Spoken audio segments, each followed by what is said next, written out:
Welcome to the show immigration law with Tariq. Show का format आपको पता चल गया होगा। शो के अंदर आप कॉल कर सकते हैं अगर आपका इमिग्रेशन का कोई भी मसला है, आप बातचीत कर सकते हैं और हम पूरी कोशिश करेंगे कि आपके मसले का कोई हल निकाल सकें या एटलीस्ट आपको राइट डायरेक्शन की तरफ रुजू करें।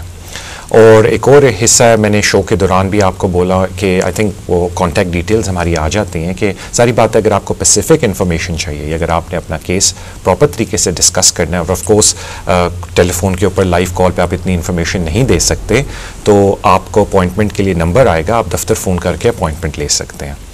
अब हम आ जाते हैं शो के फॉर्मेट की तरफ। आपको ऑलरेडी पता है कि शो के शुरू में मैं ट्राई करता हूँ कि कोई ऐसी इन्फॉर्मेशन दे सकूँ जो आपके लिए फ़ायदा मंद हो और फिर उससे आप चाहें तो अपने दोस्तों के साथ उस इन्फॉर्मेशन को शेयर कर सकते हैं। तो आज मैं थोड़ा सा जिक्र करना चाहता हूँ बिकॉज सारी बात है बड़ी इस बात हो रही है हर जगह, हर टीवी चैनल के ऊपर, जो उन्होंने landlord checking scheme home office ने निकाली है, जिसमें उन्होंने जो इमिग्रेशन एक्ट 2014 का बिल था उसमें उन्होंने लैंडलॉर्ड्स को बोला है कि आइंदा से जो भी टेनेंट्स हैं या अडल्ट रेजिडेंट्स हैं जो आपके घर में रहते हैं, आपको उनका इमिग्रेशन स्टेटस चेक करना है। इस वक्त जो होम ऑफिस ने बात बोली है हम लोगों को, या जो उन्होंने एक रीसेंट पेपर निकाला है वेरी रिसेंटली लास्ट वीक, उसमें उन्होंने ये बोला है कि हम लोग एंड ऑफ ऑटम के अंदर एक पायलट स्कीम शुरू करेंगे जो कि initially one single part of UK में इंट्रोड्यूस होगी। अभी तक उन्होंने क्लियर नहीं बताया कि वो कौन सा पार्ट ऑफ यूके जिसमें ये स्कीम शुरू होगी।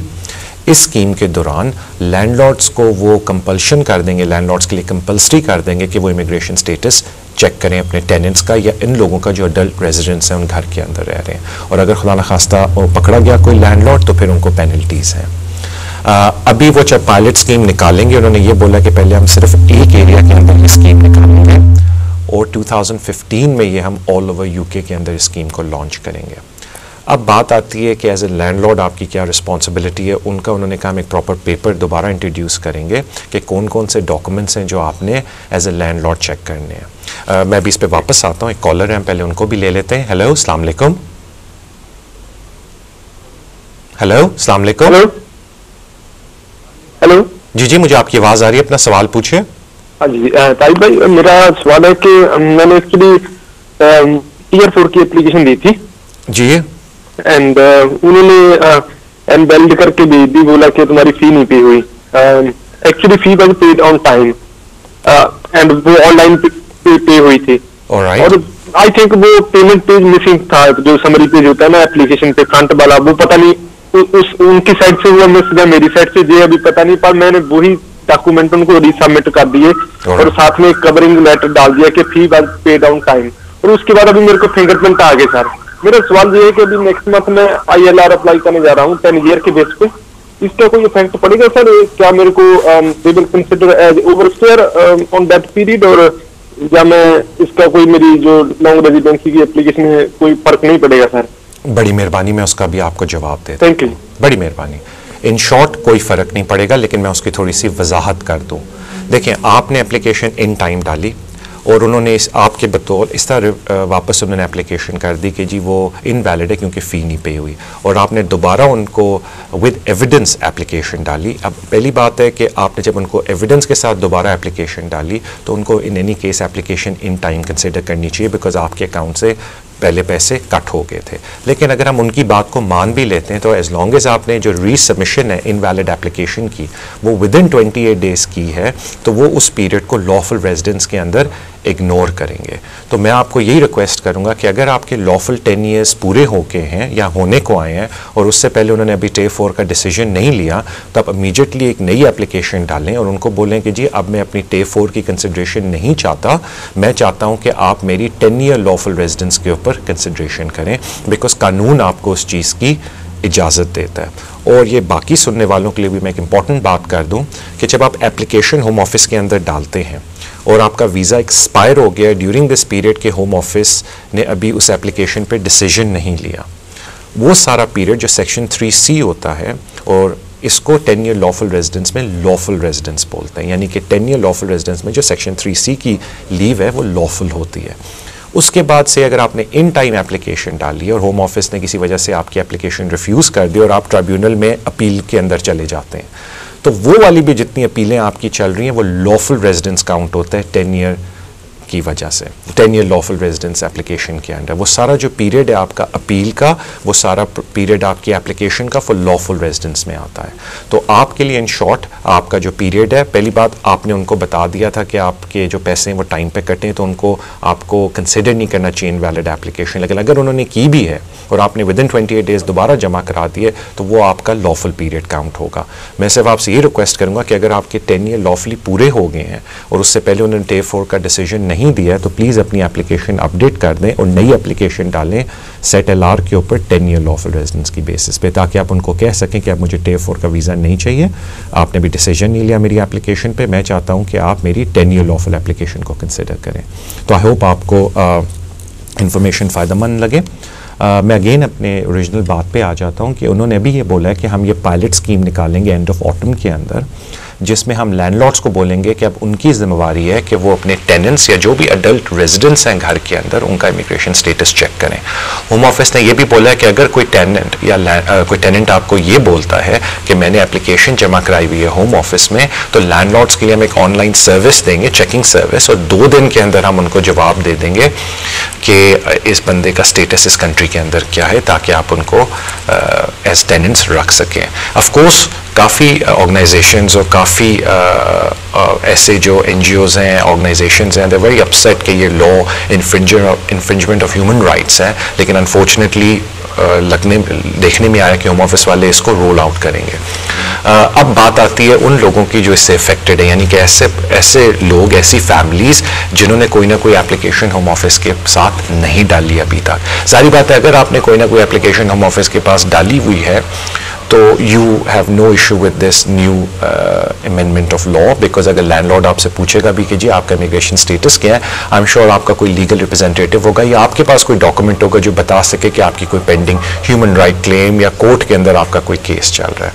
अब बात आती है ऐसे लोगों की जिन्होंने कोई एप्लीकेशन होम ऑफिस के साथ नहीं डाली। उन लोगों के साथ क्या प्रॉब्लम आएगी जब लैंडलॉर्ड्स ये इम्प्लीमेंटेशन करनी शुरू हो जाएंगे इस पॉलिसी, इस रूल की होम ऑफिस के, बिकॉज जारी बात है लैंडलॉर्ड नहीं चाहेंगे कि वो कोई पेनल्टीज दें और वो इमीडिएटली अपने एजेंट्स, लेटिंग एजेंट्स को या खुद जाके टेनेंट्स को बोलेंगे नेक्स्ट ईयर तक कि जी हमें बताएं आपका स्टेटस क्या है। तो ऐसे लोग हैं तो फिर जारी बात है कि उनको या तो कोई फ्रेश क्लेम डालना पड़ जाएगा या उनको कोई ना कोई एप्लीकेशन डालनी पड़ जाएगी। और ऑफकोर्स कुछ ऐसे लोग भी होंगे जिनका केस का कोई मेरिट नहीं है। मुझसे पूछा भी था कि जी ऐसे लोग जिनका केस का कोई मेरिट ही नहीं है वो क्या बोल करेंगे।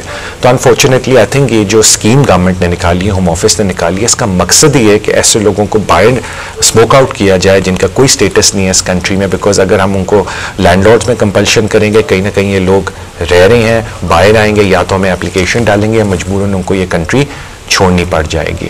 तो अगेन काफ़ी लोगों को इस चीज़ का नहीं पता कि, लेकिन ऑफ कोर्स ये स्कीम अभी रोल आउट होगी 2015 के अंदर थ्रू आउट द यूके। 2014 में एंड ऑफ ऑटम में उन्होंने कहा है कि सिर्फ एक सिंगल पार्ट ऑफ यूके में स्कीम लॉन्च करेंगे। लेकिन मेरे ख्याल से क्योंकि काफ़ी लोगों को इसका पता नहीं है, तो अगर आपका स्टेटस कोई अपडेटेड नहीं है होम ऑफिस से, आपने कोई एप्लीकेशन नहीं डाली होम ऑफिस के साथ, तो प्लीज़ मेहरबानी करके you have to think seriously about this. मेरे ख्याल से एक और कॉलर है लाइन पर, हम उनको लेने की कोशिश करते हैं। हेलो, सॉरी आई थिंक उनकी लाइन ड्रॉप हो गई थी। अच्छा, ये तो मैंने आपको बता दिया जो नई स्कीम लॉन्च होने को आई है 2015 के अंदर। अगेन उसका पायलट 2014 के एंड में लॉन्च होगा। और उन्होंने ये भी बोला है कि पायलट से हम जो चीज़ें लर्न करेंगे उसके हिसाब से हम लैंडलॉर्ड्स के लिए थोड़ी पॉलिसीज़ को अपडेट कर देंगे कि वो टेनेंट्स के स्टेटस को किस तरीके से चेक कर सकते हैं। और भी, और अलबत्ता उन्होंने ये अलबत्ता लाजमी बोला है कि जिनके पुराने टेनेंसी एग्रीमेंट्स चल रहे हैं उन पर नई स्कीम लाजमन नहीं, उन पर अप्लाई नहीं करेगी जब तक कॉन्ट्रैक्ट रिन्यू ना हो। अब बात आ जाती है, क्योंकि हम बात कर रहे थे कि लैंडलॉर्ड्स को अब टेनेंट्स का इमिग्रेशन स्टेटस भी चेक करना पड़ेगा, तो मैं थोड़ा दूसरी साइड पे आ जाता हूँ, क्योंकि आजकल होम ऑफिस ने अपनी इन्फोर्समेंट एक्टिविटी काफ़ी बढ़ा दी है। और मैंने पहले भी इसका जिक्र किया था, और मैं क्योंकि अच्छा है लोगों को इन्फॉर्मेशन इस चीज़ की होनी चाहिए कि अगर खुदा ना खास्ता कोई बंदा डिटेन्ड हो जाता है या कोई बंदा होम ऑफिस उठा के ले जाती है, जो उनके रिश्तेदार मुझे कॉल करते हैं वो पहली चीज़ आगे से बोलते हैं जी हमारा बंदा आप छुड़वाएं। और आई थिंक इससे पहले कि आप इस बात पे जाए, आपको बड़ा इंपॉर्टेंट है कि पहले पूरे प्रोसेस को आप समझ लें कि जब एक बंदा डिटेंशन के अंदर चला जाता है तो उसकी बेल कराने से पहले किन किन चीज़ों का ध्यान रखना है। और आई थिंक इससे पहले कि आप इस बात पे जाए, आपको बड़ा इंपॉर्टेंट है कि पहले पूरे प्रोसेस को आप समझ लें कि जब एक बंदा डिटेंशन के अंदर चला जाता है तो उसकी बेल कराने से पहले किन किन चीज़ों का ख्याल रखना पड़ता है। I think it's very important कि पहले आप उस प्रोसेस को समझें और फिर आप फिक्र करें कि जी इसको बाहर किस तरह निकाला जाए। आई थिंक ये कॉलर है लाइन पे, फिर I pick up on this topic of bail. Hello जी, अस्सलाम वालेकुम। हेलो जी, अस्सलाम वालेकुम। अस्सलाम वालेकुम। जी जी फरमाएं। मैं शहजाद जी से बात कर सकता हूँ? जी जी, मैं आपकी बात सुन रहा हूँ, अपना सवाल पूछिए। हाँ, मेरा सवाल ये है कि मेरे एक दोस्त हैं जी। उनकी लड़की है, वो किसी स्टूडेंट से शादी करना चाहती है जी। तो स्टूडेंट के साथ उसके पास वीजा है, वो काफी लंबा वीजा है स्टूडेंट के पास जी। उनका लव अफेयर हो गया है, तो वो इसमें क्या किया जाए? वो जो आपके फ्रेंड की बेटी है उनका स्टेटस क्या है जी?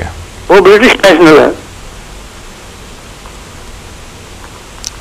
ठीक है जी, लेकिन वो तो फिर जारी बात है कि वो एक दूसरे को पसंद करते हैं और फैमिली की रजामंदी से रिश्ता हो रहा है तो शादी करें। आपका मतलब ये है कि आगे इमिग्रेशन स्टेटस में क्या फर्क पड़ेगा और किस तरीके से अप्लाई करेंगी वो? हाँ, ये भी है, अगर वो शादी करते हैं तो वो आगे का क्या होगा? ठीक है जी, मैं आपको बता देता हूँ। मेरा मतलब जो मुझे समझ आया, मेरे ख्याल से जो आपका मतलब है, सॉरी वो मुझे बताया जा रहा है कि थोड़ी तार आगे अपॉलॉजीज, जो मुझे बताया जा रहा है अभी आपका जो मुझे समझ आई है कि आपके फ्रेंड की बेटी हैं जो ब्रिटिश नेशनल हैं, वो शादी करना चाहती हैं एक ऐसे शख्स से जो इधर स्टूडेंट वीज़े के ऊपर है, देखिए, और उसका वैलिड वीज़ा भी। जहाँ तक शादी की बात है वो रजिस्ट्रार ऑफिस जाएंगे, अपनी डिटेल्स देंगे, और क्योंकि बंदे के पास इस वक्त भी लीव टू रिमेन का वीज़ा है, TFO का, कोई प्रॉब्लम नहीं है, उनको सिर्फ अपनी ID और रेजिडेंस डॉक्यूमेंट दिखाने पड़ेंगे। I hope they are both above 18 years old, और वो शादी कर लेंगे। इस वक्त रजिस्ट्रार ऑफिस वाले तकरीबन 4 to 5 वीक का टाइम देते हैं और उसके बाद आप अपनी शादी यहाँ रजिस्टर करवा सकते हैं। अब जब एक दफ़ा शादी हो जाती है तो उसके बाद जाहिर बात है वो एप्लीकेशन डालेंगे, जो नॉन ब्रिटिश हैं यानी कि जो आपने कहा स्टूडेंट वीज़े पे, वो यहाँ एप्लीकेशन डालेंगे अपनी स्पाउसल वीज़े के लिए, जो बेसिकली अब 2.5 साल का वीज़ा मिलता है, फिर एक और 2.5 साल का उसके बाद वीज़ा मिलता है, और 5 ईयर्स आप स्पाउसल वीज़े पे रहते हैं और उसके बाद आपको सेटलमेंट मिलती है।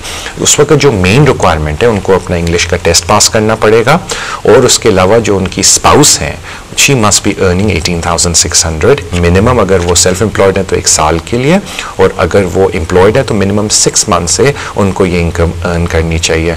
और अगर वो 6 मंथ से ये नहीं अर्न करी तो फिर सेविंग का भी एक फॉर्मूला है, लेकिन वो काफ़ी बड़ा फॉर्मूला है, बाद में भी मुझे फ़ोन करके उसके बारे में पूछ सकते हैं। बट इन समरी, पहले शादी और उसके बाद एप्लीकेशन स्पाउसल, लेकिन स्पाउसल एप्लीकेशन के लिए मस्ट है कि वो 18,600 अर्न कर रही हैं। और ऑफ कोर्स जो स्टूडेंट वीज़े पे हैं, as long as he is allowed to work, तो वो जो अपनी इनकम है वो भी अपनी स्पाउस की इनकम के साथ ऐड कर सकते हैं। Thank you for your call. अगले कॉलर की तरफ चलते हैं। हेलो। हेलो, अस्सलाम वालेकुम। वालेकुम अस्सलाम। भाई, मैंने पूछना था कि मैंने पाकिस्तान से शादी की है, तो वो ऑलरेडी उधर शादीशुदा है पाकिस्तान, उनके बच्चे भी हैं, तो मैंने अब मेरे भी इधर 2 बच्चे हैं उनसे, तो मैंने पूछना था कि मैं वीज़ा दूँ, बच्चों की बेस पे दूँ, लग जाएगा? कितने % चांस है लगने? Alright, thank you for your phone call.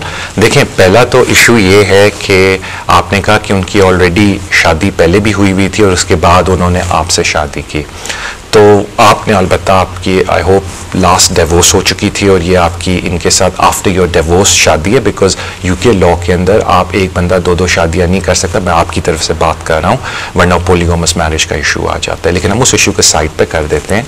अब जारी बात है, आपने जिक्र किया कि जी मैं अगर बच्चों की बेसिस पे अप्लाई करूँ, तो आई थिंक इसका मतलब ये आपका कि आप फाइनेंशियल रिक्वायरमेंट को मीट नहीं करती।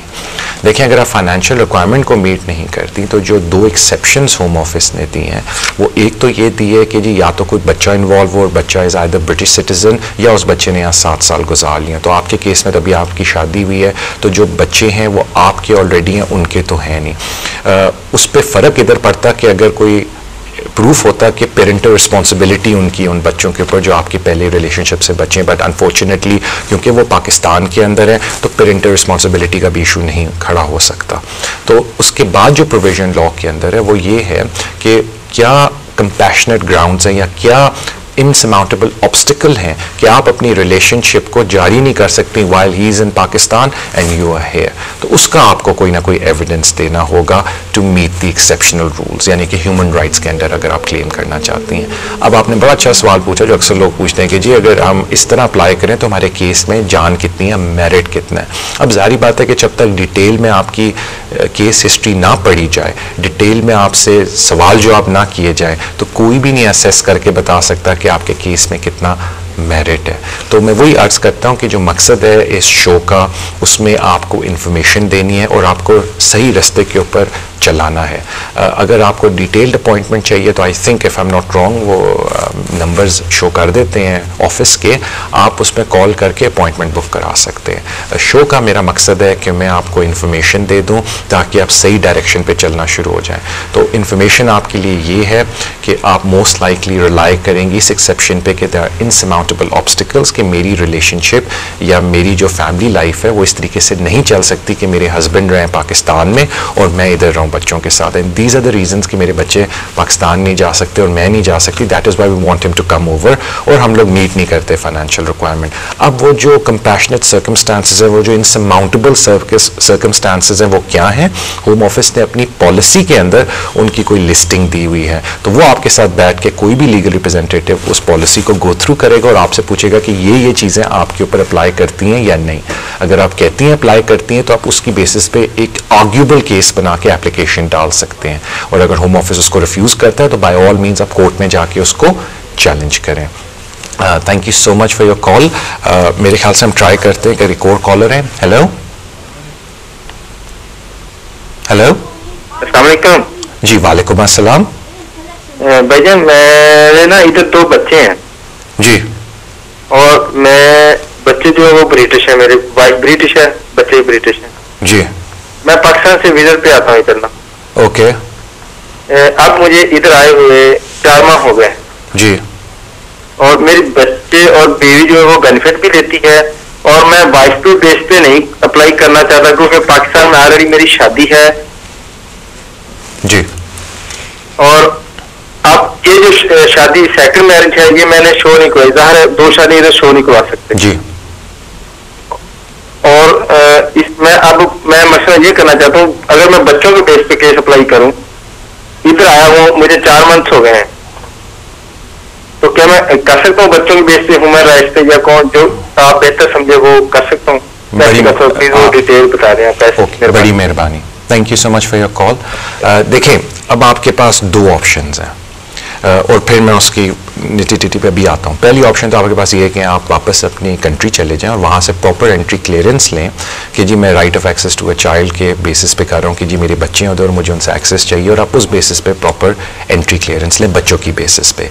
या आप यहीं से लीव टू रिमेन अप्लाई करें बच्चों की बेस पे, लेकिन उसमें फिर काफ़ी कंडीशंस हैं जो आपको मीट करनी पड़ती हैं, क्योंकि ये outside of technical immigration rule human rights पे केस आ जाएगा, जिसमें आप मोस्ट लाइकली इस बात को आर्ग्यू करेंगे कि is it in the best interest of it is in the best interest of my children कि मैं यहीं रहूँ, मेरा उनसे कॉन्टैक्ट है, मेरी उनकी तरफ रिस्पॉन्सिबिलिटीज़ हैं। फिर उसमें ये देखने में आ जाता है कि आपकी वाइफ कितना आपको सपोर्ट करती हैं, वो लिख के दे देती हैं कि येस आप बच्चों के साथ कॉन्टैक्ट कर सकते हैं, आप बच्चों को ऑलरेडी पैसे प्रोवाइड कर रहे हैं क्योंकि आपने कहा आपकी वाइफ बेनिफिट्स पे है। जारी बात है बेनिफिट पे इतना पैसा कभी कभी नहीं मिलता कि बच्चों की बाकी बेसिक ज़रूरियात पूरी हों, तो उस पर फिर आपसे ये पूछना पड़ेगा कि आप बच्चों को पैसे देते हैं, ये पूछना पड़ेगा कि बच्चे आपसे बात करते हैं, तस्वीरें आपकी बच्चों के साथ, आप कहीं बाहर जाते हैं तो बच्चे आपके साथ इन्वॉल्व है, बच्चों की उम्रें कितनी हैं, बिकॉज अगर उनकी ऐसी उम्र है कि वो को ख़त वत लिख सकते हैं तो होम ऑफिस को ख़त भी लिखा जा सकता है। सो कहने का मतलब आपका बड़ा वैलिड सवाल था कि क्या मैं यहाँ से अप्लाई करूँ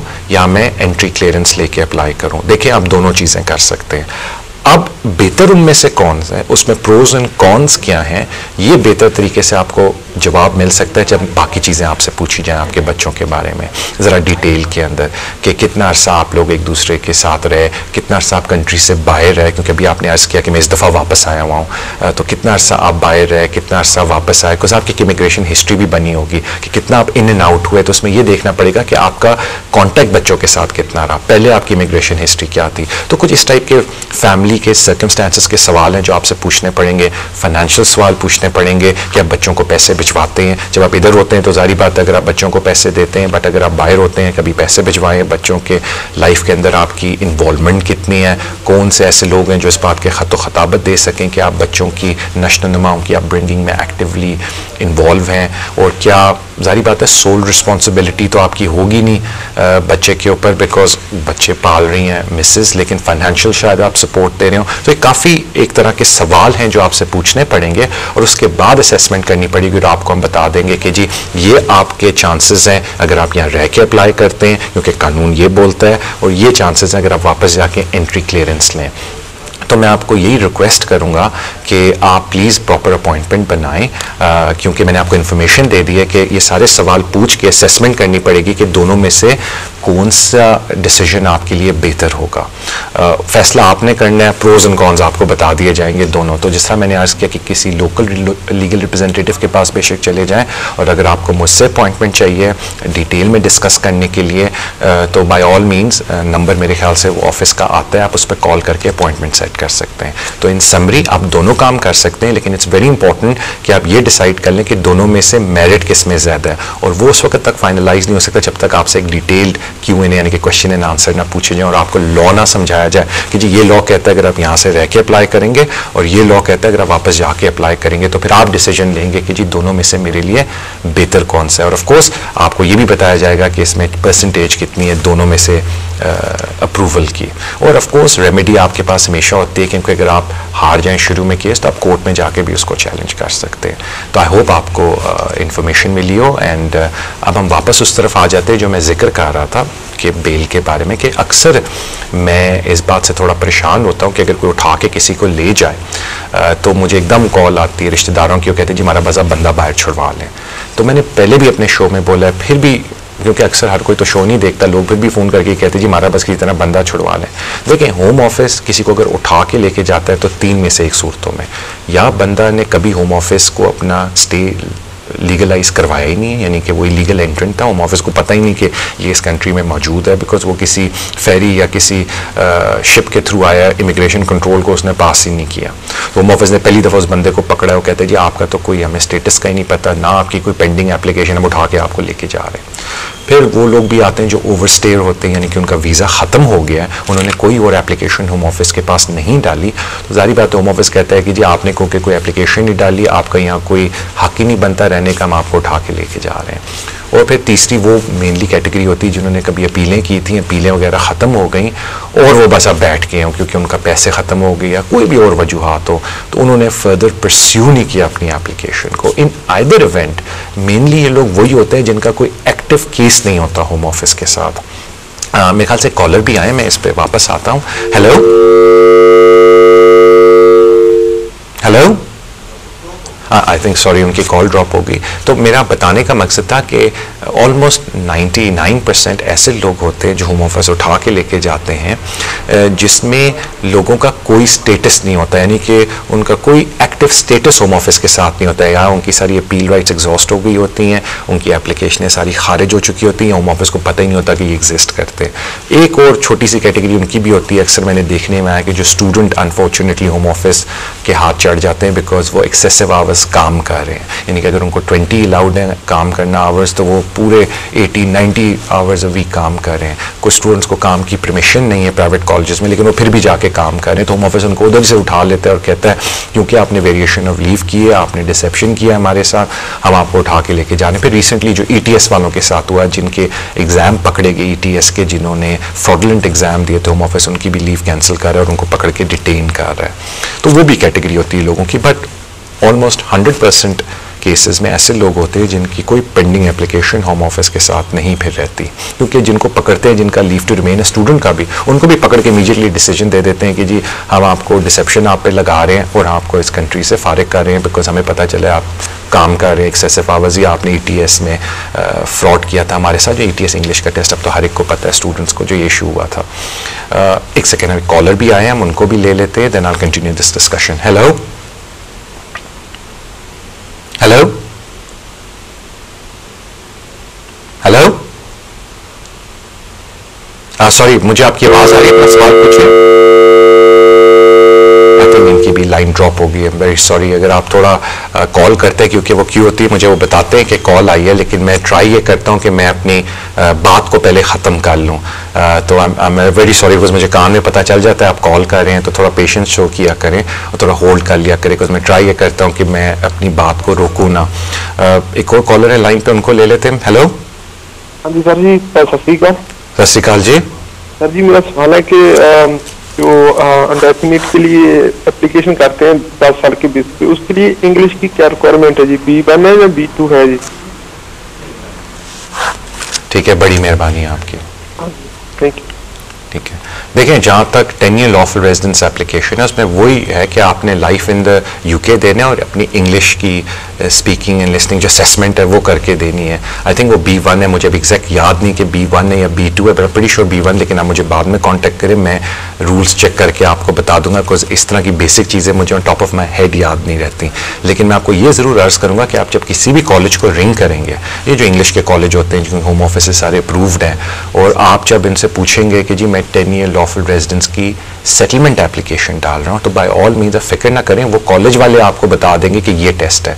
तो अब इसकी फिक्र ना करें कि B1 B2 है, क्योंकि लेट्स बी ऑनेस्ट, जो कॉलेज है वो सारे अप्रूव्ड है होम ऑफिस से, और आप जब कॉलेज को रिंग करेंगे और आप उनसे पूछेंगे कि जी मुझे कोई भी इंग्लिश का टेस्ट बता दें, तो वो आपको लिस्ट दे देंगे 2-3 टेस्टों की, उनमें से आप एक चूज़ कर लें। और हर कॉलेज को पता है कि जिस टाइप की आप एप्लीकेशन डालने लगे हैं कौन सा टेस्ट आपके लिए अप्रोप्रिएट है, तो आप उसकी फिक्र ना करें, बस किसी भी कॉलेज को फ़ोन करके देख लें कौन सा आप टेस्ट देना चाहते हैं। हेलो जी, अगले कॉलर की तरफ चलते हैं। Hello hello.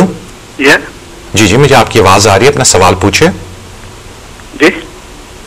आप इस वक्त लाइव कॉल के ऊपर हैं, आप अपना सवाल पूछ सकते हैं और मैं ट्राई करूंगा उसका जवाब देना। हाँ जी, मैं अपना मेरा सवाल ये है कि मैं यहाँ पे आया था 2011 में जी, तो मैंने यहाँ विजिटर आया था, उसके बाद मैंने आके यहाँ पे शादी कर दी और मेरा एक बेटा भी है। तो अभी मैंने अपनी जो डालनी है अपनी एप्लीकेशन, वो कैसे डाल दी जाए? ओके, आपकी वाइफ ब्रिटिश है? जी, बेटा मेरा ब्रिटिश है, वाइफ मेरी ब्रिटिश। ठीक है, और आपने शादी या रजिस्ट्रार ऑफिस में जाके की थी? नहीं, मैंने अभी रजिस्टर नहीं की। ऑलराइट, रजिस्टर जो शादी आपकी वो फिर मस्जिद में हुई है कहीं या किसी चर्च में हुई है? मस्जिद में। ऑलराइट, ओके, थैंक यू जी। ओके, बड़ी मेहरबानी आपके कॉल की। देखिए, पहली बात तो ये है कि ब्रिटिश लॉ के अंदर वो ये जो मसाजिद में शादियाँ होती हैं उनको रिकग्नाइज़ नहीं करते, बिकॉज उनका है कि जी अगर कोई ऐसी चर्च में शादी हो जिनको हमने परमिशन दी है कि उनका जो शादी नामा हम रिकग्नाइज़ करेंगे, या मेनली रजिस्ट्रार की जो शादी है उसको वो रिकग्नाइज़ करते हैं। आपका बेटा भी है माशाल्लाह जो ब्रिटिश नेशनल है, तो जो आपकी एप्लीकेशन होगी वो फैमिली रूट के अंडर होगी, जिसको हम FLR FP बोलते हैं। और क्योंकि आपका इमिग्रेशन स्टेटस का इशू है, तो आप रिलाई करेंगे एक्सेप्शंस के ऊपर, यानी कि आप कहेंगे जी मेरा बेटा ब्रिटिश है और इन इनसमाउंटेबल ऑब्स्टिकल की वजह से मेरी वाइफ इस कंट्री से नहीं जा सकती, जो कि आसान है आपके लिए प्रूव करना, बिकॉज आपका बेटा ब्रिटिश है। आप कहेंगे कि जब मेरा बेटा ब्रिटिश है, I want him to have the best education, best सारा कुछ, तो which is only provided in UK, and why should he leave this country, उसका राइट है इधर रहना। तो जहाँ तक आपकी एप्लीकेशन की बात है, वो FP यानी कि फाइनेंशियल रूट, सॉरी फाइनेंशियल कह रहा हूँ, फैमिली एंड प्राइवेट रूट के अंदर डलेगी। जो FLR FP एप्लीकेशन है वो आप डालेंगे। अगेन जिस तरह मैंने आपको बोला, आपने शुरू में मुझसे ही पूछा था कि मैं एप्लीकेशन कौन सी डालूं, अब उस एप्लीकेशन के भी अपने मेरिट्स हैं, क्या क्या आपको डॉक्यूमेंट उसके अंदर चाहिए। उसके लिए आप जिस तरह मैंने बोला कि या तो किसी लोकल लीगल रिप्रेजेंटेटिव के पास चले जाएँ, और अगर आपने आके मुझसे बात करनी है तो आई थिंक अपॉइंटमेंट्स के लिए मेरा नंबर स्क्रीन पर आता रहता है, या अब तो आपको हमारा पता भी चल गया होगा, आप कॉन्टैक्ट कर सकते हैं। लेकिन लाजमी है कि आप पहले प्रॉपर एडवाइस लें, डॉक्यूमेंट सारे इकट्ठे करें और फिर एप्लीकेशन डालें, बट बाय ऑल मींस आप एप्लीकेशन इस कंट्री से भी डाल सकते हैं।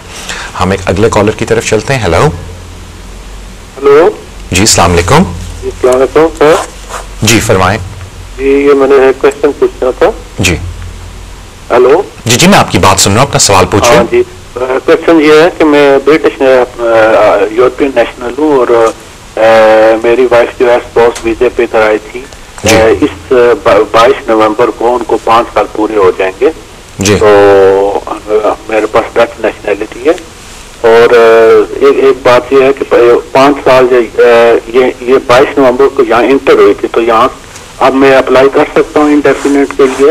एक क्वेश्चन। दूसरा क्वेश्चन यह है, एक मेरे पास रेजिडेंस कार्ड नहीं है, तो उसके लिए रेजिडेंस कार्ड मेरे लिए बनवाना जरूरी है या साथ ही अप्लाई कर दूं जब इनका मैं इनडेफिनेट अप्लाई करूं? बड़ी मेहरबानी आपकी, थैंक यू सर। जहाँ तक आपके पहले सवाल का जवाब है, जब आपके लॉफुली 5 साल पूरे हो जाते हैं, आप with in 28 days application any time डाल सकते हैं।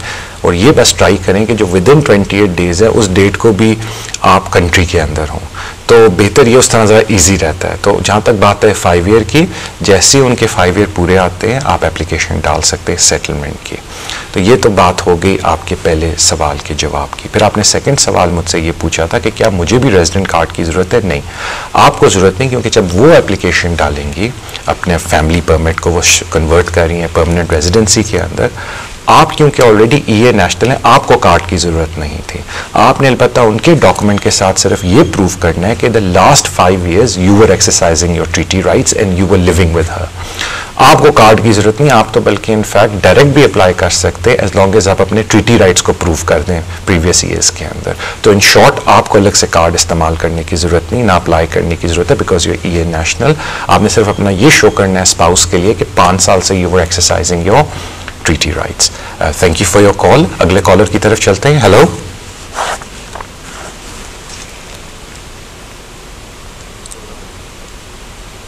आई थिंक सॉरी वो वेट कर रहे थे तो उनकी कॉल ड्रॉप हो गई। तो मैं बेल के बारे में आपको ये बता रहा था, इन एनी इवेंट ऐसे लोग होते हैं जिनका केस जो होता है वो कोई स्टेटस नहीं होता, इमिग्रेशन स्टेटस उनका या इमिग्रेशन कोई पेंडिंग केस नहीं होता होम ऑफिस के साथ, और वो लोग पकड़े जाते हैं होम ऑफिस के पास। तो लोग जो कहते हैं ना कि आप एकदम बेल डालें, तो मेरा मकसद आपको समझाने का था कि bail is not the first point of contact with the home office. सबसे पहले आप होम ऑफिस को कांटेक्ट करके हम एज लीगल रिप्रेजेंटेटिव ये पूछते हैं कि जिस बंदे का इस वक्त स्टेटस क्या है, यानी कि अगर इनका कोई वीज़ा था, कब लास्ट टाइम रिफ्यूज़ हुआ, या उनके रिश्तेदार हमें डॉक्यूमेंट ले आते हैं। तो मकसद ये है कहने का कि सबसे पहले आपको कोई उनकी रीएक्टिवेट करानी है एप्लीकेशन, या आप कोई अपील डालेंगे अगर उनको कोई अपील राइट थे, या आप कोई उनका फ्रेश क्लेम डालेंगे अगर उनके केस में कोई मेरिट है। यानी कि कहने का मतलब है कि इंस्टेड ऑफ द बेल, जो आप सारे मुझे कहते हैं, जो मैं मकसद था आपको समझाने का कि जी पहले बेल नहीं डलती, पहले उनका रीएक्टिवेट होता है इमिग्रेशन केस, उसके बाद बेल डलती है। अब उसमें शायद 2 दिन लग जाए, 3 दिन लग जाए, डिपेंड, या 1 दिन भी लग सकता है, डिपेंडिंग ऑन के उनका पुराना इमिग्रेशन स्टेटस क्या था और उनके इमिग्रेशन केस की पुरानी नोयत क्या थी। पहले हमें यानी कि रीएक्टिवेट करवाना पड़ता है उनका इमिग्रेशन केस को, चाहे वो फ्रेश क्लेम में हो, न्यू एप्लीकेशन हो, या कोई अपील हो, कोई रिकंसिडरेशन हो, डिपेंडिंग के पहले उनका स्टेटस क्या था, और फिर हम बेल की बात करते हैं। और क्यों इस तरह होता है वो भी मैं भी आपको समझाने की कोशिश करता हूँ इस कॉल के बाद, ताकि मैं सिर्फ ये चाहता हूँ कि आपको थोड़ी बेहतर अंडरस्टैंडिंग हो कि प्रोसेस क्या है सारे के अंदर, rather than आप you just blindly jump into the bail. एक कॉलर को लेते हैं। हेलो, हेलो जी अस्सलाम वालेकुम। जी जी अपना सवाल पूछिए। जी मेरा सवाल है कि मैं 2003 ਦੇ ਵਿੱਚ ਆਇਆ ਸੀ जी, ਤੇ ਮੇਰੇ ਫਿੰਗਰ ਹੋ ਗਈ ਸੀ 2004 ਦੇ ਐਂਡ ਦੇ ਵਿੱਚ, जी ਤੇ ਉਸ ਤੋਂ ਬਾਅਦ ਮੈਂ ਸਾਈਨਾਂ ਤੇ ਲੱਗਾ ਸੀ, ਪਰ ਮੈਂ 2 ਮਹੀਨੇ ਸਾਈਨ ਕੀਤੇ ਸੀ, ਪਰ ਮੈਂ ਸਾਈਨ ਛੱਡ ਦਿੱਤੇ ਸੀ जी ਪਰ ਉਸ ਤੋਂ ਬਾਅਦ ਹੁਣ ਮੈਂ ਫੇਰ ਦੁਬਾਰਾ ਮਤਲਬ ਉਸ ਤੋਂ ਬਾਅਦ ਫੇਰ ਹੁਣ ਮੈਂ ਦੁਬਾਰਾ ਫੇਰ ਕੇਸ ਓਪਨ ਕੀਤਾ ਹੈ ਤੇ ਮੈਨੂੰ 4 ਸਾਲ ਮੇਨਲੀ 4 ਇਅਰਸ ਹੋ ਗਏ ਨੇ, ਪਰ ਮੈਨੂੰ 3 ਸਾਲ ਹੋ ਗਏ ਨੇ ਸਾਈਨ ਕਰਦਿਆਂ ਨੂੰ ਆਲਰੇਡੀ। जी ਠੀਕ ਹੈ, ਪਰ ਉਹ ਮੈਨੂੰ ਅਜੇ ਤੱਕ ਕੋਈ ਜਵਾਬ ਨਹੀਂ ਦੇ ਰਹੇ ਹੈ ਕਿ ਕੁਝ ਵੀ। जी ਤੇ ਉਹਨਾਂ ਨੇ ਮੈਨੂੰ ਹੋਮ ਆਫਿਸ ਰੈਫਰੈਂਸ ਨੰਬਰ ਤੱਕ ਨਹੀਂ ਅਜੇ ਤੱਕ ਇਸ਼ੂ ਕੀਤਾ ਹੈਗਾ, ਪਰ ਮੇਰੇ ਕੋਲ ARC ਕਾਰਡ ਉਹਨਾਂ ਨੇ ਦਿੱਤਾ ਹੋਇਆ 2005 ਦਾ। जी ਪਰ ਮੈਂ ਪੁੱਛਣਾ ਸੀ ਕੁਝ ਹੋ ਸਕਦਾ, ਕਿਉਂਕਿ 12-13 ਸਾਲ ਦਾ, ਮੈਨੂੰ 13 ਸਾਲ ਹੋ ਗਏ ਨੇ ਮੈਨੂੰ ਆਲਰੇਡੀ ਇੱਥੇ। बड़ी मेहरबानी सर आपके कॉल की, थैंक यू। बड़ी मेहरबानी। पहले मैं आपको 2 इंपॉर्टेंट बातें बता दूं, फिर तीसरी बात करता हूं। पहली इंपॉर्टेंट बात यह है सर कि आपको पता है कि 2012 में लॉ चेंज हुआ था। अब अगर आपने, पहले होता था 2012 से पहले कि अगर आपने 14 साल इस कंट्री में लीगली गुजार ली हैं तो आपको इंडेफिनेट लीव टू रिमेन मिलती थी। वो जब लॉ उन्होंने ख़त्म कर दिया, अब उन्होंने कहा कि अगर आप 20 साल इस कंट्री में लीगल गुजारेंगे तो हम आपको अंडर ह्यूमन राइट्स 2.5 साल का वीज़ा देंगे। तो अनफॉर्चुनेटली जो आपने 12-13 या 12 साल इस कंट्री में गुजारे हैं तो वो किसी ह्यूमन राइट के एप्लीकेशन में अब खाते में नहीं आएंगे, बिकॉज वो 20 साल कर दिए, और जहाँ तक बात आती है 14 साल की, वो रूल अब ख़त्म हो गया। और जिनकी भी एप्लीकेशन या पेंडिंग है, जिन्होंने पहले उस रूल को यूज़ अप नहीं किया, वो अब उसका बेनिफिट नहीं ले सकते। तो अनफॉर्चुनेटली वहाँ आप फॉल करते हैं एप्लीकेशन में। जो इंटरेस्टिंग बात है कि आपने कहा था आपका ARC कार्ड 2005 में बना है। अगर आपको पता हो एक लेगेसी स्कीम भी शुरू हुई थी, तो I think it's very important कि पहले ये इस्टेब्लिश किया जाए कि आपका केस लेगेसी में आता है या नहीं आता। तो अगर आपका कोई लीगल रिप्रेजेंटेटिव है तो उनका पहला काम ये होना चाहिए कि रादर देन होम ऑफिस को इस बात पे चेस अप करें कि जी इनके केस का कोई डिसीजन दे, पहले ये इस्टेब्लिश करें कि आपका केस लेगेसी में आता है या नहीं आता। क्योंकि अगर आपका केस लेगेसी में आता है या कोई आपके केस का ऐसा नोयत बन सकती है कि वो लेगेसी में आए, तो आपको ये फाइट करना चाहिए कि जी मेरा केस आप लेगेसी में डालें। और अगर आपका केस लेगेसी में नहीं आता तो फिर आपको थोड़ी प्रॉब्लम्स होंगी, बिकॉज जो नए रूल है वो बड़े स्ट्रिक्ट हैं ऑन ह्यूमन राइट्स पे। मैंने पहले भी शो में बात की थी। लेकिन क्योंकि आपने कहा आपका ARC कार्ड 2005 से बना हुआ है, it's very important for you कि आप ये स्टैब्लिश करें, ट्राई करने की कि आपका केस लेगेसी में आता है या नहीं। बिकॉज लेगेसी के जो क्लेम्स हैं या जो ऐसे लोग जो लेगेसी में, उनका थोड़ा रिलैक्स्ड पॉलिसी है ह्यूमन राइट के ऊपर, स्पेशली ऐसे केसेस में बंदा रिपोर्ट भी कर रहा है और होम ऑफिस उसको रिमूव नहीं कर सकी और बड़ा अरसा गुजर गया इस रिपोर्टिंग के। तो आई थिंक ये आपका ज़्यादा फोकस होना चाहिए इस वक्त। अगेन क्योंकि मैंने आपकी डिटेल में फाइल नहीं पढ़ी, तो मैं उतनी इन्फॉर्मेशन दे सकता हूँ जितना आपने मुझसे पूछा था। अगले कॉलर की तरफ चलते हैं। हेलो। हेलो, अस्सलाम वालेकुम। वालेकुम अस्सलाम। मेरा क्वेश्चन ये है कि मेरे हस्बैंड जो है उनको यहाँ 10 साल हो गए हैं, वो नवंबर में अपना इंडेफिनेट अप्लाई करेंगे जी, और अभी वो हैं HSMP वीजा टायर 1 पर जी, टियर 1 पर जी, और मैं उनके एज ए डिपेंडेंट आई थी 2010 में जी, और मेरे पास अभी उनका जो है वो डिपेंडेंट वीजा ही है, डिपेंडेंट ऑफ टायर 1 है जी। तो मेरा सवाल ये है कि अभी वो नवंबर में उनका इंडेफिनेट जा रहा है, ठीक है, तो मेरा वीजा क्या जाएगा या मुझे इंडेफिनेट कब मिलेगा और मेरे साथ क्या होगा? बड़ी मेहरबानी, मैं आपको जवाब दे देता हूँ। ये आपने बहुत बड़ी मेहरबानी आपकी कॉल की, आपने बहुत अच्छा सवाल मुझसे पूछा है, बिकॉज बड़े लोगों को ये प्रॉब्लम होती है। देखिए पहले मैं आपको अर्ज कर दूँ कि जो लोग आए थे ये पॉइंट बेस्ड सिस्टम के अंदर, उसमें आते हैं जिनको 5 साल बाद सेटलमेंट मिलनी है, यानी कि इसमें वर्क परमिट आते हैं, ये इंटरप्रेन्योर आ जाते हैं, हाईली स्किल्ड आते हैं। जो पुरानी स्कीम थी पॉइंट बेस की कि जी 5 साल के बाद आपको इंडेफिनेट मिल जाता था, इनका उन्होंने ये बोला था कि जी इनके जो डिपेंडेंट्स हैं अगर वो 2 साल तक डिपेंडेंट रहते हैं हम उनको उनके साथ इंडेफिनेट दे देंगे, लेकिन शर्त ये है कि ये अप्लाई करें उसी रूट के अंदर, यानी कि अगर वो उनके HSMP पे पूरे 5 साल हो रहे हैं या वर्क परमिट पे पूरे 5 साल हो रहे हैं। अब आपके हस्बैंड के साथ ये इशू है कि वो 5 साल अपने पूरे नहीं कर रहे अंडर द PBS रूट, यानी कि HSMP रूट पे, वो जा रहे हैं टेन्योर लॉफुल रेजिडेंस के ऊपर, जिसपे अनफॉर्चुनेटली डिपेंडेंट्स को सेटलमेंट नहीं मिलती। तो अब क्योंकि वो फायदा उठा रहे हैं टेन्योर लॉफुल रेजिडेंस का, तो आप वो 2 ईयर रूल का जो डिपेंडेंट का PBS होता है उसका फायदा नहीं उठा सकती। तो होगा ये कि वो अपनी 10 ईयर के ऊपर अप्लाई करेंगे इंडेफिनेट लीव टू रिमेन, और जहाँ तक आप है आपको स्पाउसल रूट के ऊपर जाना पड़ेगा, जिसमें वो 2.5 साल का वीज़ा, फिर 2.5 साल का वीज़ा और 5 साल बाद आपको सेटलमेंट मिलेगी। या वो जो 5 साल का पीरियड है उससे पहले अगर आपको लॉफुली इस कंट्री में 10 ईयर्स पूरे हो गए तो आप फिर 10 ईयर के ऊपर भी अपने आप डाल सकते हैं। सो इन शॉर्ट, क्योंकि आपके हस्बैंड पॉइंट बेस्ड सिस्टम से स्विच हो रहे हैं 10 ईयर लॉफुल रेजिडेंस के ऊपर और अपनी सेटलमेंट उस बेस के ऊपर डाल रहे हैं, आप वो फायदा नहीं उठा सकती हैं एज PBS डिपेंडेंट। आपको अनफॉर्चुनेटली अपना भी रूट चेंज करना पड़ेगा और उनके साथ एज डिपेंडेंट अप्लाई करना पड़ेगा, जो बेसिकली आप किसी भी सेटल्ड की डिपेंडेंट एप्लीकेशन डालते हैं, जिसमें फिर आपको फाइनेंशियल रिक्वायरमेंट भी मीट करनी पड़ेगी आपको और आपके बच्चों को। ऑफकोर्स बच्चों का ज़रा डिफरेंट इशू है, क्योंकि अगर बच्चे यहाँ पैदा हुए हैं और आपके हस्बैंड को अब इंडेफिनेट मिलता है तो उनको रजिस्ट्रेशन भी ड्यू हो जाएगी, तो वो एक अलग इशू है। बट आपको इन शॉर्ट कहने का मकसद ये है कि अनफॉर्चुनेटली अब आप स्पाउसल रूट की तरफ जाना शुरू हो जाएंगे, 2.5 + 2.5 साल और 5 साल बाद सेटलमेंट, अनलेस आपके 10 ईयर्स पूरे हो जाते हैं इस पीरियड के दौरान। अगले कॉलर की तरफ चलते हैं। हेलो। हेलो, अस्सलाम वालेकुम सर। वालेकुम अस्सलाम जी, मैंने आगे क्वेश्चन किया था कि मैं यूरोपियन नेशनल हूँ, हॉलैंड से आया हूँ, तो वो आपने 2 क्वेश्चन, एक क्वेश्चन रह गया था जो मैंने दोबारा प्लीज पूछना था। आई एम वेरी सॉरी, मेरे ख्याल से जो मैंने लिखे थे दोनों के दिए, मैं बड़ी माजरत करता हूँ, पूछिए जी दोबारा। सर मैं बड़ी माजरत करता हूँ, आई थॉट मैंने दोनों के जवाब दे दिए थे, मैं अपोलोजाइज करता हूँ। दूसरा भी मैंने एक मेरे ज़हन में 2 क्वेश्चन थे वो मैं भूल गया था पूछना। अच्छा पूछिए जी। अच्छा, एक बात ये है कि वो ये जो मैं सेल्फ एम्प्लॉयड हूँ और वो 25 घंटे वीक के मैं काम करता हूँ, तो ये इनका जो इंडेफिनेट के लिए ये काफ़ी है। और दूसरी बात ये है कि मैं जो पासपोर्ट साथ बेच रहा हूँ इनका इसके इनडेफिनेट के लिए, तो वो मैंने वहां से हॉलैंड से बनवाया था, तो वो कोई एतराज तो नहीं है, ये बस चीज। ऑलराइट, देखें जी, पहले मैं आसान सवाल का जवाब दे देता हूँ आपके लिए भी। जहाँ तक पासपोर्ट की बात है, जहाँ मर्जी से बनवाया हो, पासपोर्ट जेन्युइन है, कोई उसमें इशू नहीं है, बिकॉज आपका डच पासपोर्ट है, वो चाहे आपने यूके से बनवाया हो या हॉलैंड से बनवाया हो, जेन्युइन पासपोर्ट है, देयर इज़ नो इशू। जहाँ तक आपने बोला कि जी इनकम इनफ है या नहीं, देखिए आपको भी पता है कि जो रिक्वायरमेंट है आप लोगों के लिए ये नेशनल, उसमें कोई मिनिमम इनकम लेवल नहीं है, बस उसमें ये बोला है no recourse to public fund.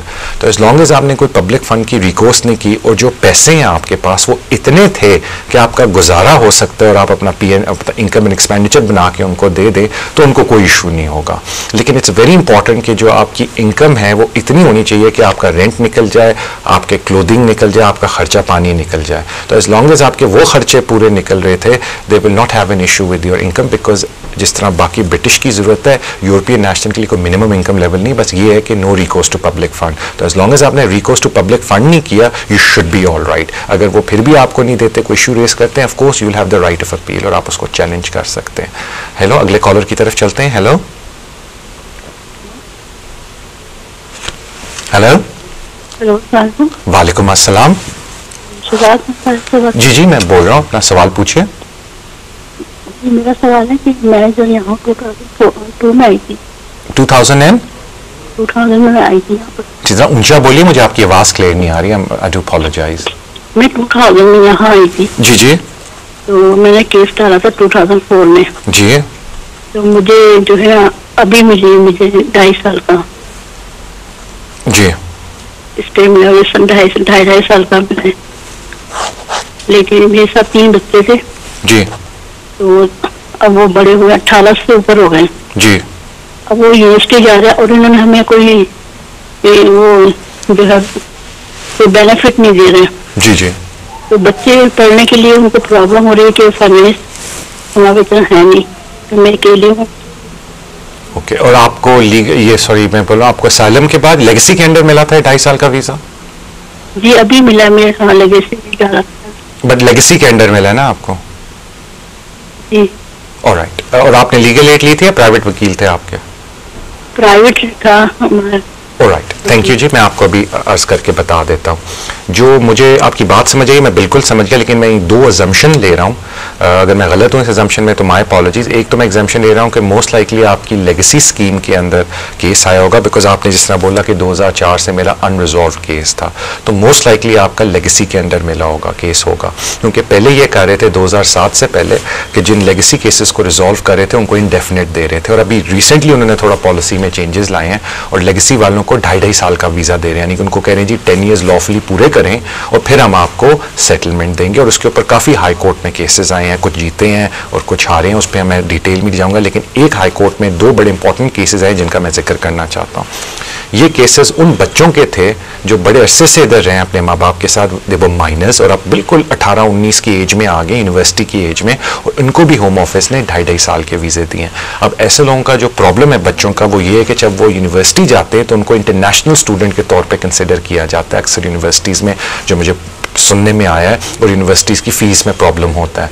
तो 2-3 ऐसे केस हाई कोर्ट के अंदर हुए हैं जहाँ जज ने बोला है कि ऐसे बच्चों को होम ऑफिस को डायरेक्ट सेटलमेंट देनी चाहिए थी, उनको 2.5 साल का वीज़ा नहीं देना चाहिए था, बिकॉज इट इज़ क्वाइट बड़ा डिसएडवांटेज करता है ये बच्चों को, बिकॉज उनका कसूर तो नहीं कि आपने इतनी डिले किया उनको वीज़ा देने में। तो मैंने क्यों जिक्र किया कि आप लीगल एड पे थी या प्राइवेट वकील के साथ थी, बिकॉज आई थिंक आपको इसके ऊपर ज़्यादा तवज्जो देनी चाहिए कि अपने आपके लिए केस के लिए नहीं, बच्चों के केस के लिए आप होम ऑफिस को अब आप चैलेंज करें, बोले हमें 2.5 साल का बच्चों का वीज़ा नहीं चाहिए, प्रोवाइडेड पहली वाली कंडीशन हो कि आपका लेगेसी के अंडर है, हमें चाहिए कि बच्चों को आप डायरेक्ट सेटलमेंट दें। अगेन जिस तरह मैंने बोला कि उसके 2-3 केस लॉज भी कोर्ट ऑफ अपील के हैं, तो वो आप अपने वकील जिसने आपका केस लड़ा है आप उससे जाके बात कर सकती हैं और वो आपको समझा सकता है कि किस तरीके से आप इस केस को परस्यू कर सकती हैं। उसके अलावा जिस तरह मैंने शो के दौरान भी बोलता हूँ कि अगर आपको मुझसे कोई अपॉइंटमेंट लेनी है तो आई एम प्रीटी श्योर वो हमारे नंबर्स शो के दौरान आ जाते हैं, आप दफ्तर फ़ोन करके अपॉइंटमेंट ले सकते हैं। And thank you to TV 99, I think वो हमारा एडवर्ट भी चलाते हैं during the show and during the day, मैंने खुद देखा है। तो उसमें आप कॉन्टैक्ट डिटेल्स नोट करके मेरी आप दफ्तर से अपॉइंटमेंट बना सकते हैं and then I can try to give you more detailed information and advice. अगले कॉलर की तरफ चलते हैं। हेलो हेलो हेलो हेलो, ये जी जी फरमाएं, मैं आपकी बात सुन रहा हूँ। hello, hi. Actually, I want to ask about my children's nationality. I'm a British national and my wife is a British national, and my children was born in Southern Ireland and they have European nationality. My question is, if I have to transfer my European national to a British national for my children, can I do that? All right, thank you sir, thank you for your question. It's very easy. It's the registration process, and what you do is you make a registration application to the Home Office, and after the registration application your children would automatically become British residents. Now the issue is, before I go any further with this, is that at the time of the birth of the children, were you British nationals? Because if you were British nationals at the time of the birth of the children, then automatically they are British nationals as well. Then it's just a very straightforward process. If you want to know what forms to carry out or what documents that need to be supplied, by all means you can either contact your local legal representative or you can contact me later and I'll try giving you those documents and give you those forms you need to complete to attain their British citizenship or their British passport basically. Thank you for your call. अगले caller की तरफ चलते हैं। Hello, अस्सलाम वालेकुम। वालेकुम अस्सलाम। ये जो शहजाद साहब वो बात कर रहे हैं? जी जी, मैं अपना सवाल पूछिए, मैं सुन रहा हूँ। जी जी, मुझे सवाल ये पूछना है कि 5 ईयर बिफोर मेरे सीटी स्टेटस मिला था, अभी हम लोगों ने ना डेफिनेट के लिए अप्लाई करना है, तो इसके लिए कोई लॉयर करने की जरूरत है या वो जैसे उन्होंने फॉर्म दिया हुआ है कि इसको फिल करके ठीक है, अभी आप क्या अप्लाई करने लगी है मैम? मैंने ये पूछा है कि 5 ईयर बिफोर में मिला था रिफ्यूजी स्टेटस। ओके ओके, और अब आप सेटलमेंट अप्लाई कर रही हैं?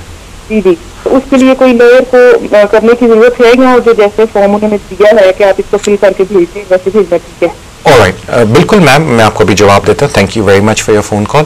नहीं मैम, देखें, I be very honest with you, और मैं हर एक के लिए, सिर्फ आपके लिए नहीं कह रहा हूँ, कि अगर आप फॉर्म फिल कर सकते हैं और जो बेसिक फॉर्म्स होते हैं, आपको किसी लॉयर की ज़रूरत नहीं, किसी वकील की ज़रूरत नहीं, आप फॉर्म भरें और अल्लाह का नाम लेके जमा करा दें। हाँ, कल कोई प्रॉब्लम होती है, वो किसी वजह से रिफ्यूज़ करें, then you can contact any local legal representative and you can fight your case. लेकिन देखें, लॉयर्स की आपको ज़रूरत पड़ती है या हम जैसे लोगों की ज़रूरत पड़ती है या कम्प्लेक्स केसेस हों या स्ट्रेट फॉरवर्ड एप्लीकेशंस हैं, आपको, I be very honest with you, आपको हमारी ज़रूरत ही नहीं है। अगर आप समझ सकते हैं, बल्कि मैं तो यहाँ तक कहता हूँ, कुछ लोग मेरे पास आते हैं, कहते हैं जी हमारे पास अफोर्ड नहीं कर सकते, मैं उनको जेन्युइनली दिखा देता हूँ कि जी ये कानून बोलता है, ये ले पॉलिसी में प्रिंट करके दे देता हूँ, ये सारे डॉक्यूमेंट लगाएं and wish you all the best. और अगर किसी वजह से कल रिफ्यूज़ होता है, फिर आपकी भी मजबूरी है, ये नीड लीगल रिप्रेजेंटेशन, तो फिर आप आएँ and we'll charge you and go, या लीगल एड ट्राई करें, कोशिश करें आपको मिल जाए। और कुछ लोग तो यकीन करें उस स्टेज पर भी दे कांट अफोर्ड, और मैं उनको कहता हूँ खुद कोर्ट में चले जाएं। सो अगर जो स्ट्रेट फॉरवर्ड एप्लीकेशंस हैं, आपको किसी वकील की जरूरत नहीं, आप खुद भरें और wish you all the best. हाँ, ये मैं ज़रूर बोलूँगा कि अगर आपको कहीं फंसती हैं आप मुझे कॉल कर दें, मैं फ़ोन पे आपको उसका जवाब दे दूंगा, या अक्सर आप लीगल रिप्रेजेंटेटिव के दफ्तर में जाएं, वो आपसे कंसल्टेशन का लेते भी हैं, बड़ा नॉमिनल अमाउंट, तो आप उनसे जाके पूछ सकते हैं जी ये हम फॉर्म भरा था, इस सवाल के सेक्शन पे हम फंस गए हैं, इसका आप जवाब दे दें, उधर ही जवाब दे देंगे as long as they are nice, और आप उसको कंप्लीट करके खुद जमा करा दें, तो वो आपकी एक मेजर लीगल कॉस्ट बच जाएगी। Thank you for your call. अगले कॉलर की तरफ चलते हैं। हेलो, अस्सलाम वालेकुम। वालेकुम अस्सलाम।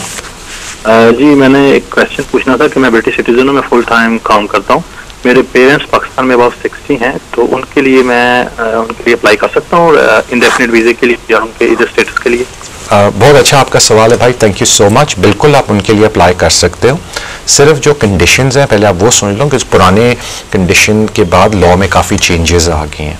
अब वो ये बोलते हैं कि आपके पेरेंट्स उस सूरत में सिर्फ अप्लाई कर सकते हैं कि बिकॉज ऑफ इल हेल्थ वो डे टू डे अपने काम नहीं कर सकते, यानी कि उठ के बाथरूम तक जा नहीं सकते, उठ के दवाई नहीं ले सकते, खाना नहीं खा सकते। उन्होंने बड़ी एक कंप्लीट लिस्ट दी है कि अगर ये काम वो अपने डेली नहीं कर सकते तो फिर आप उनके लिए अप्लाई कर सकते हो। यानी कि आप बेसिकली फाइनेंशियल रिक्वायरमेंट नहीं है, अब बेसिस ऑफ इल हेल्थ आप कह रहे हो कि जी क्योंकि उनकी कोई देखभाल के लिए नहीं है तो मैं उनको इधर बुलाना चाहता हूँ। अब उसमें सर्टन कंडीशंस आपको मीट करनी पड़ती, जिनका ब्लैक एंड वाइट उन्होंने एविडेंशियल लिस्ट दी है। तो आप ज़रूर उस लिस्ट को अगर देखते हो और आप समझते हो कि आप उसको फुलफिल कर सकते हो, by all means you can make an application for your elderly dependents to join your here on indefinite leave to remain, enter basically. और आप अगेन अगर उस लिस्ट को चाहते हो, you can contact me later और मैं आपको ईमेल कर दूंगा वो list, then you can go through that list, जो उनको रिक्वायरमेंट होती है बाय लॉ, कौन कौन से डॉक्यूमेंट्स उनको चाहिए एविडेंस के तौर पर। अगले कॉलर की तरफ चलते हैं। हेलो हेलो हेलो जी, अस्सलाम वालेकुम। अच्छा, मैं पूछना ਸੀ ਕਿ ਸੋਦੋਂ ਡਬਲਿਨ ਦੇ ਵਿੱਚ ਕੇਸ ਹੈਗਾ, ਉਹਨਾਂ ਦੇ ਮੈਂ ਟੈਲੀਫੋਨ ਆਇਆ ਸੀਗਾ ਤਾਂ ਤੁਹਾਨੂੰ ਪੁੱਛਣ, ਉਹਨਾਂ ਦੀ ਮੈਰਿਜ ਹੋ ਗਈ ਸੀ ਤਾਂ ਉਹਨਾਂ 5 ਸਾਲ ਦਾ ਵੀਜ਼ਾ ਲੱਗ ਗਿਆ, ਤਾਂ ਹੁਣ ਉਹਨਾਂ ਦੀ ਫ੍ਰੈਕਸ਼ਨ ਪੈ ਗਈ ਹੈ। ਤੇ ਉਹਨਾਂ ਦਾ ਕੁਐਸਚਨ ਇਹ ਸੀ ਕਿ 5 ਸਾਲ ਤੋਂ ਮਗਰੋਂ ਕੀ ਜਿਹੜਾ ਡਿਵੋਰਸ ਹੋਏਗਾ ਜਾਂ ਜਦ ਵੀ ਹੋਏਗਾ, ਜਦੋਂ ਵੀ ਹੋਏਗਾ, ਕਿ ਕੀ ਉਹਨਾਂ ਦਾ ਪੋਜੀਸ਼ਨ ਕੀ ਕਹਿੰਦੇ ਕਿ ਕਿਸ ਤਰ੍ਹਾਂ ਉਹ ਸੈਟਲ ਹੋ ਸਕਦੇ ਨੇ। बड़ी मेहरबानी आपकी कॉल की। देखिए, जिन लोगों के पास यूरोपियन वीज़े होते हैं 5 साल के फैमिली परमिट्स, अगर ऑन देयर ओन वो अप्लाई करना चाहते हैं, उनके पास 2 रूट होते हैं। एक तो होता है कि जी अगर उनकी रिलेशनशिप ख़त्म हो जाए, यानी कि डिवोर्स हो जाए, तो उसमें वो ये कहते हैं कि जी आपने कि 3 साल तक शादी हो जिसमें से 1 साल आपने यूके के अंदर गुजारा हो, तो आप अप्लाई कर सकते हैं ऑन योर ओन राइट, आप इस कंट्री में रह लें। लेकिन उसमें फिर 2 कंडीशंस लाजमी मीट करनी है। एक ये कि till the point of divorce आपकी स्पाउस आपके साथ रह रही थी, and till the point of divorce she और he was exercising their treaty rights, यानी कि वो काम कर रही थी। तो ये आपको एविडेंस देना होता है। उसके अलावा जो एक ऑप्शन है जो काफ़ी लोगों के पास होती है, जिनका अक्सर लोगों को पता नहीं, डोमेस्टिक वायलेंस। और डोमेस्टिक वायलेंस एक लोगों की मिसअंडरस्टैंडिंग है कि उसका ये मतलब है कि जी मुझे फिजिकल हार्म पहुंचाए। नहीं, domestic violence emotional blackmailing, emotional torture भी होता है। तो उस सूरत में लोग जब डोमेस्टिक वायलेंस की बेसिस पे अप्लाई करते हैं तो उसमें भी ये प्रूव करना होता है कि till the point of domestic violence आप इकट्ठे रह रहे थे and your spouse was basically exercising the treaty rights. लेकिन डोमेस्टिक वायलेंस के ऊपर वो इतना इशू रेज नहीं करते ट्रीटी राइट्स का, because they know you been a victim. अब अगेन मैं क्यों ये डोमेस्टिक वायलेंस का जिक्र किया है, बिकॉज हमारे पास कभी केसेस आते हैं और आई थिंक लोगों की क्योंकि उसकी नॉलेज नहीं है इतनी, और आई थिंक डोमेस्टिक वायलेंस एक ऐसा वर्ड है जो ज़्यादा एसोसिएट होता है फिजिकल अब्यूज़ के साथ। लोगों को ये नहीं पता कि वर्बल अब्यूज़ भी can amount to domestic violence, कि अगर कोई किसी को थ्रेटन करे या इल मैनर लैंग्वेज इस्तेमाल करे या डिग्रेडिंग तरीके से बिहेव करे, वो भी डोमेस्टिक वायलेंस के अंदर आता है। तो इसलिए लोगों की उसकी नॉलेज कम है। बट इन शॉर्ट, अगर कोई अपने ओन राइट पे अप्लाई करना चाहता है, मेनली जो देखने में आया है केस लॉ या जो केसेस देखने में, वो 2 तरह के होते हैं, या लोगों की रिलेशनशिप डिवोर्स हो जाती है या डोमेस्टिक वायलेंस का केस होता है। Thank you for your call. अगले कॉलर की तरफ चलते हैं। हेलो हेलो जी, अस्सलाम वालेकुम। मेरा सवाल था कि 6 साल हो गए बिट्स लेडी के साथ रहते हुए, जी तो कोई रिलेशनशिप का केस डाल सकता हूँ मैं? ठीक है, आपने उनसे शादी नहीं की? नहीं। बड़ी मेहरबानी आपके कॉल की। इन शॉर्ट, अगर आप अनमैरिड पार्टनर के तौर पे डालना चाहते हैं, अपार्ट फ्रॉम अदर कंडीशन जिन पे हम डिटेल में बाद में आएंगे, बिकॉज मैंने आपका पूरा बाकी इमिग्रेशन स्टेटस और हिस्ट्री नहीं पता, मैं आपको सिर्फ ये बताना चाहता हूँ कि अगर आप 2 साल से इकट्ठे रह रहे हैं और आपके पास उसका एविडेंस है, तो आप अनमैरिड पार्टनर की एप्लीकेशन डाल सकते हैं। उसकी कुछ और भी रिक्वायरमेंट्स होती हैं, वो फिर जिस तरह मैंने आपको अर्ज़ किया कि मकसद ये इस टेलीविज़न शो का कि आपको राइट डायरेक्शन की तरफ पॉइंट किया जाए, इन्फॉर्मेशन दी जाए। अगर आपको डिटेल्ड एडवाइस चाहिए तो उसके लिए आपको कॉन्टैक्ट बाद में करके दफ्तर के अपॉइंटमेंट लेनी पड़ेगी। लेकिन ऑफकोर्स 2 साल अगर आप इकट्ठे रह रहे हो और आप उसका एविडेंस दे सकते हैं, subject to certain other conditions which can be discussed later, आप अप्लाई ज़रूर कर सकते हैं on the basis of your relationship with the British national. अगले कॉलर की तरफ चलते हैं। हेलो हेलो जी, अस्सलाम वालेकुम। वालेकुम जी। जी फरमाइए। जी मेरा क्वेश्चन है कि मेरे पास परमानेंट रेजिडेंस है बेस्ड ऑन ई नेशनल जी, तो मैंने ब्रिटिश पासपोर्ट के लिए अप्लाई करना था जी, तो उसकी क्या रिक्वायरमेंट है? Thank you very much for your call. मुझे ये सवाल हमेशा पूछा जाता है, मैं थोड़ा मुस्कुरा जाता हूँ क्योंकि आप डायरेक्ट ब्रिटिश पासपोर्ट भाई अप्लाई नहीं करते। इनडेफिनेट है आपके पास, एक्सेलेंट। पहला स्टेप होता है आप नेशनलाइजेशन एप्लीकेशन अप्लाई डालते हैं एप्लीकेशन। वो होम ऑफिस थोड़ा टाइम लगाता है 5-6 मंथ्स, और वो कहता है कि जी हाँ, हमने आपका गुड कैरेक्टर रिक्वायरमेंट बाकी सारी चीज़ें चेक कर ली हैं, हम आपको नेशनलाइजेशन देते हैं। उस अप्रूवल को आप फिर लोकल काउंसिल को कॉल करते हैं और कहते हैं जी मेरा नेशनलाइजेशन एप्लीकेशन अप्रूव हो गया, अब मेरी आप ओथ सेरेमनी लें, और फिर within a week 2 week जब भी उनके पास अवेलेबिलिटी होती है वो आपको ओथ पे बुला लेते हैं और उस शाम को आपको सर्टिफिकेट मिलता है कि now you are a British citizen, और उस सर्टिफिकेट को लेके आपको फिर ब्रिटिश पासपोर्ट अप्लाई करना पड़ता है। सो कहने का मतलब है कि देयर इज अ 2-स्टेप प्रोसेस। आप डायरेक्ट ब्रिटिश पासपोर्ट अप्लाई नहीं करते, पहले आपने नेशनलाइजेशन एप्लीकेशन डालनी है, नेशनलाइजेशन एप्लीकेशन के बाद आपने ओथ लेना है अपने लोकल काउंसिल के पास जाके, ओथ के साथ ही आपको सर्टिफिकेट मिलता है कि ब्रिटिश नेशनल सिटीजन अब आप हो गए, मुबारक हो आपको, और उसके बाद आप पासपोर्ट अप्लाई करते हैं। सो भाई step 1 nationalisation application, end of course अगर आपको सेटलमेंट आपने यहाँ लिया, आपके ऊपर 1 साल का पीरियड अप्लाई होता है, इंडेफिनिट के बाद आप नेशनलाइजेशन अप्लाई कर सकते हैं। ये जो 1 ईयर का इंडेफिनिट का रिक्वायरमेंट होती है कितना टाइम गुजर जाए, ये सिर्फ उन लोगों पे लागू नहीं होती जिन्होंने ब्रिटिश के साथ शादी की और प्रोवाइडेड 3 ईयर से वो इस कंट्री के अंदर है। वो 1-2 दफ़ा मुझसे सवाल पूछा गया था तो मैं थोड़ा उसका मेंशन कर दूँ। Thank you. अगले कॉलर की तरफ चलते हैं। हेलो हेलो हेलो, अस्सलाम वालेकुम। वालेकुम अस्सलाम। First of all, I'm really appreciating the way you are explaining things. I just called you earlier regarding my parents. They are about 65. Another route, someone told me, Surinder Singh route. Could you please highlight a little bit about this route? If that would be much more easier way to get them in instead of as a dependent route. Alright, thank you for your call, sir. पहली बात है, thank you so much for your kind words. Second बात है, बिल्कुल देखें वो होता ही है, मैं आपको थोड़ा एक्सप्लेन कर दूं। मैंने पहले भी अपने शो में बहुत दफ़ा बोला है कि जो ये रेगुलेशन है ये बड़ी सिंपल होती है कंपेयर टू बाकी रेगुलेशन। सुरिंदर सिंह केस ये था कि जो, और उस पर भी थोड़ी अपडेट भी हुई है रिसेंटली कोर्ट ऑफ अपील में, लेकिन हम उस पर भी नहीं जाते। पहले मैं सुरिंदर की बेसिस बता दूँ। वो बेसिस ये है कि कोई भी ब्रिटिश नेशनल अगर यूके से बाहर जाके ईए कंट्री के अंदर 6 महीने भी गुजार लेता है तो वो एक्सरसाइज कर रहा है आप ट्रीटी राइट्स, तो उस पर यूरोपियन लॉ अप्लाई होगा जब वो अपने किसी भी रिश्तेदार को इस कंट्री में लेके आना चाहे। अब मुझे आपकी देखें फैमिली सर्कमस्टांसिस का मुझे इतना नहीं, मुझे आपके इकोनॉमिक एंड फाइनेंशियल सर्कमस्टांसिस का नहीं पता कि क्या पता आप बड़ी अच्छी जॉब कर रहे हो and it be very hard for you to go and effectively start living in a European country for 6 months और जेन्युइनली वहाँ जाके आप ट्रीटी राइट्स एक्सरसाइज करें and then you can take the benefit of EA regulation जो कि थोड़ा easier होती हैं उन पर अप्लाई करना। उसमें ये सारी कंडीशंस नहीं होती, बस सीधे एप्लीकेशन डालनी है और वो दे देते हैं as long as relationship prove हो जाए।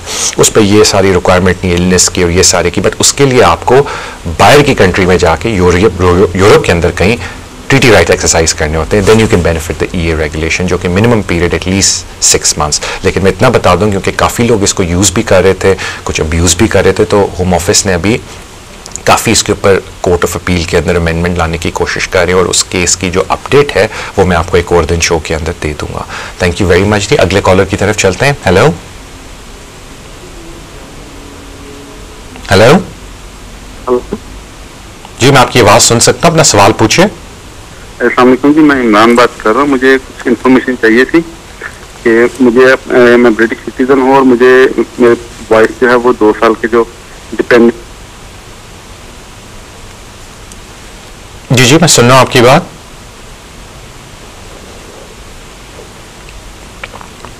हेलो